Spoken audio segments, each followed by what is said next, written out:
नमस्कार, आप देख रहे हैं दर्श न्यूज। मैं हूं दिव्यांशु। पूर्व सांसद अरुण कुमार भगदड़ में घायल लोगों से मिलने पहुंचे हैं सदर अस्पताल। दरअसल जहानाबाद में बाबा सिद्धेश्वर नाथ के मंदिर के समीप भगदड़ हो गई थी, जिसमें कई लोग घायल हो गए थे, कई लोगों के मौत की भी खबर आई थी। ये घटना सोमवार की है और आज मंगलवार को अरुण कुमार घायलों से मिलने सदर अस्पताल पहुंचे, उनसे मुलाकात की, उनका हाल चाल जाना। इस दौरान पूर्व सांसद ने घटना की न्यायिक जांच और दोषियों पर कार्रवाई की मांग करते हुए कहा कि वानवर पहाड़ पर स्थित बाबा सिद्धेश्वर नाथ मंदिर के समीप कुछ व्यवसायी ज़्यादा दबंगता दिखाते हैं, उसमें कुछ असामाजिक तत्व हैं। असामाजिक तत्व को लाइसेंस कैसे मिली? जिला प्रशासन को इस बात की जांच करनी चाहिए। वहीं उन्होंने सीएम नीतीश कुमार से मांग की है कि घायलों को भी 2 लाख का मुआवजा देना चाहिए, क्योंकि घायल सभी लोग मानसिक रूप से बहुत पीड़ित हैं। वहीं उन्होंने कहा कि इस तरह की घटना ना हो, इसके लिए प्रशासन को मुस्तैद रहने की जरूरत थी।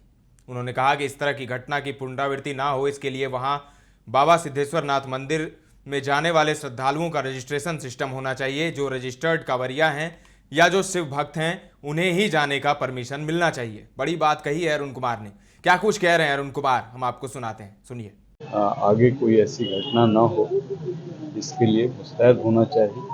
और पहले भी मेरे ये संज्ञान में जब बात आई थी तो मैं सोच रहा था कि यहाँ रजिस्ट्रेशन सिस्टम चालू होना चाहिए और जो रजिस्टर्ड कांवरिया हैं या जो रजिस्टर्ड भक्त हैं शिव के, वही वहाँ जाएंगे, बाकी लोग नहीं जाएंगे।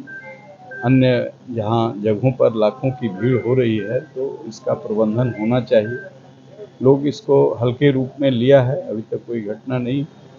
और वहाँ एक जो जानकारी मिली है कि जो कारोबारी लोग वो थोड़ा ज़्यादा दबंगता दिखलाते हैं, उसमें कुछ असामाजिक तत्व हैं और असामाजिक तत्व को वो लाइसेंस कैसे मिला, जिला प्रशासन को इस बात को देखना चाहिए, सुनिश्चित करना चाहिए। घटना तो हो गई है।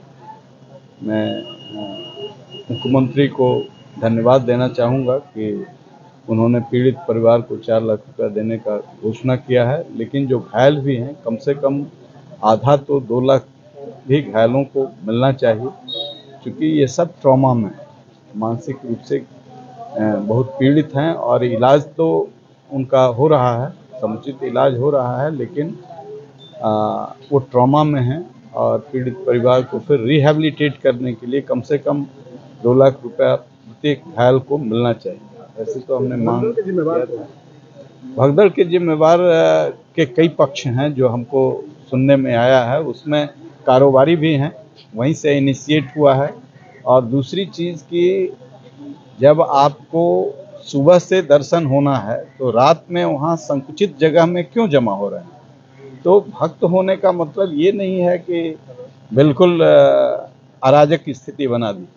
भगदड़ इसलिए भी हुआ है कि लोगों ने लाठीचार्ज किया। अब कारोबारियों से कुछ लोगों का ये रिपोर्ट है कि पहले भी कारोबारी लोग जो कमज़ोर किस्म के भक्त लोग जाते थे उनके साथ ज्यादती करते थे। तो इसके लिए पूरी एक मॉनिटरिंग टीम होनी चाहिए। हमने कहा है कि इसका जुडिशियल इंक्वायरी हो, कौन कौन लोग।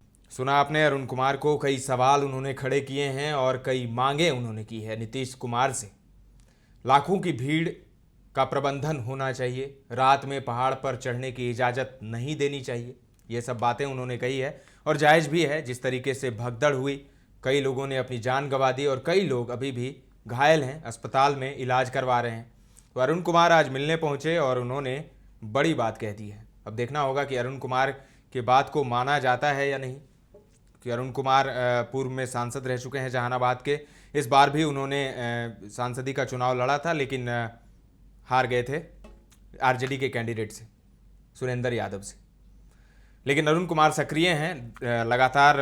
हमने देखा था कि पिछले चुनाव से भी कई साल पहले से वो सक्रिय थे, सक्रिय रूप से राजनीति कर रहे थे और अभी भी वो कर ही रहे हैं। तमाम अपडेट्स आपको देते रहेंगे। जहानाबाद से पवन की ये रिपोर्ट है। बने रहें दर्श न्यूज के साथ।